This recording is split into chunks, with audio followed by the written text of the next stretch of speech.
ভোর ৫:৩০টায় ঘুম থেকে উঠে দুই হাজবেন্ড ওয়াইফ নিজেদের গাড়ি নিয়ে বের হয়ে গেলাম সুন্দর একটা সকাল উপভোগ করার জন্য। প্রযুক্তির এই যুগে এসে আমরা যেন এখনকার জেনারেশনরা সবসময় ফোনের মধ্যেই ডুবে থাকি। এই যে ভোরবেলার যে সুন্দর সূর্যোদয়, এত সুন্দর আকাশ, স্নিগ্ধ বাতাস, এই জিনিসগুলো যেন আমরা এখন উপভোগই করতে পারি না। আচ্ছা, একটা কথা ভাবেন তো, এই যে রাতে ঘুমাতে যাওয়ার আগে দুই হাজবেন্ড ওয়াইফ দুই পাশে দুইটা ফোন নিয়ে ফোন দেখতেছেন, ফোনের মধ্যে পুরো পৃথিবী দেখতেছেন, এন্ড সকালবেলা ঘুম থেকে উঠে সেম ভাবে দুইজন দুইটা ফোন নিয়ে দিনটা শুরু করছেন। এতে করে আপনাদের দুইজনের মধ্যে যেরকম দূরত্ব সৃষ্টি হচ্ছে, সেরকম দুইজন দুইজনের সাথে কিন্তু ভাব আদান প্রদান করতে পারছেন না, এন্ড পৃথিবীর এত সুন্দর সৌন্দর্য উপভোগ করতে পারছেন না। আলসেমো আপনার জীবন থেকে আপনাকে অনেকগুলো দিন পিছিয়ে দিবে, আর আপনার কঠোর পরিশ্রম আপনাকে আরো অনেকগুলো দিন এগিয়ে দিবে আপনার সামনের লক্ষ্যে পৌঁছানোর জন্য। এই যে কত কষ্ট করে আমরা আমাদের হেয়ার কেয়ার প্রোডাক্টের যাত্রা শুরু করেছিলাম, আলহামদুলিল্লাহ এখন আপনাদের হাজার হাজার মানুষ আমাদের প্রোডাক্টগুলো ব্যবহার করে। প্রতিনিয়ত পরিশ্রম করে যাচ্ছি আপনাদের সবার চুলের সমস্যা সমাধান করার জন্য। বিশেষ করে ছোট বাচ্চার মায়েরা কিন্তু আমাদের প্রোডাক্ট আরো বেশি পছন্দ করে, বিকজ আমাদের প্রোডাক্টটি আপনার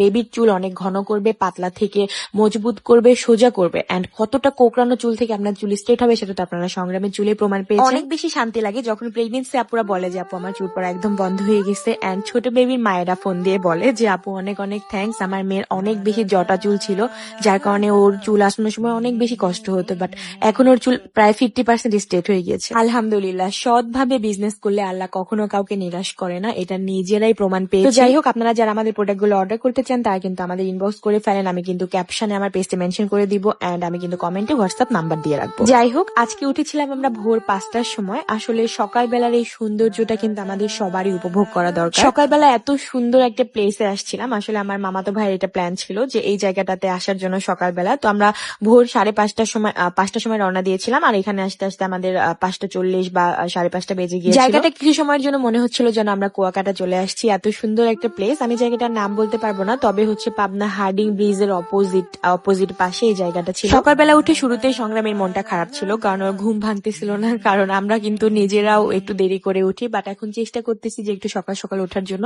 বিয়ের আগে কিন্তু সবসময় ভোর 4টা, 4:30, 5টার সময় উঠতাম, বাট এখন আসলে 8টা, 9টা বেজে যায়, একটু লেট হয়ে যায়, কিন্তু চেষ্টা করছি যেন 6টা, 7টার মধ্যে এখন উঠতে পারি। কোনো চাদর বা সোয়েটার কিছুই পরে আসি নাই, ভাবছিলাম যে বেশি ঠান্ডা লাগবে না, বাট এইখানে এত ঠান্ডা বাতাস লাগতেছিল, খুবই শীত লাগতেছিল। আপু এন্ড ভাইয়ারা, আপনাদের নতুন বিবাহিত জীবনটা সকালবেলা উঠে উপভোগ করুন, দুই হাজবেন্ড ওয়াইফ ফোন না টিপে দুইজন জনের সাথে কথা বলুন, এন্ড সুন্দর সময় উপভোগ করুন। এই যে আমরা বাচ্চাকে সাথে করে নিয়ে দুই হাজবেন্ড ওয়াইফ চলে আসছি এত সুন্দর একটা ওয়েদার উপভোগ করার জন্য, সত্যি মনটা একদমই ফ্রেশ হয়ে যাচ্ছে, মানে সবারই খুবই ভালো লাগতেছিল। আমি আমার হাজবেন্ডের সাথে বসে বসে সুন্দরভাবে দুজন গল্প করছিলাম ফোন না দেখে।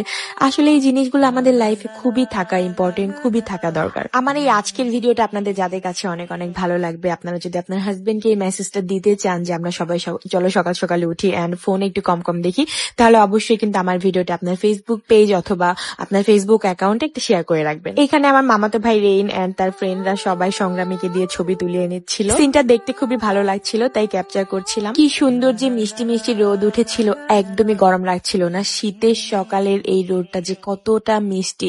তারপর আমরা এখানে 1 থেকে 1.5 ঘন্টা একটু থাকি, আর দেখেন কত সুন্দর একটা পরিবেশ, মনে হচ্ছিল আমি একটা স্বপ্নের গ্রামে চলে আসছি। খুবই সুন্দর গাছপালাগুলো, কত সুন্দর চায়ের দোকান, সবাই বসে বসে নাস্তা করছিল, খুবই সুন্দর লাগছিল। তারপর আমরা সেখান থেকে চলে যাই হার্ডিং ব্রিজের উপরে, এন্ড হচ্ছে সেখানে গিয়ে কিছু পিকচার ভিডিওস করি, এন্ড সেখানকারও কিছু ওয়েদার উপভোগ করি।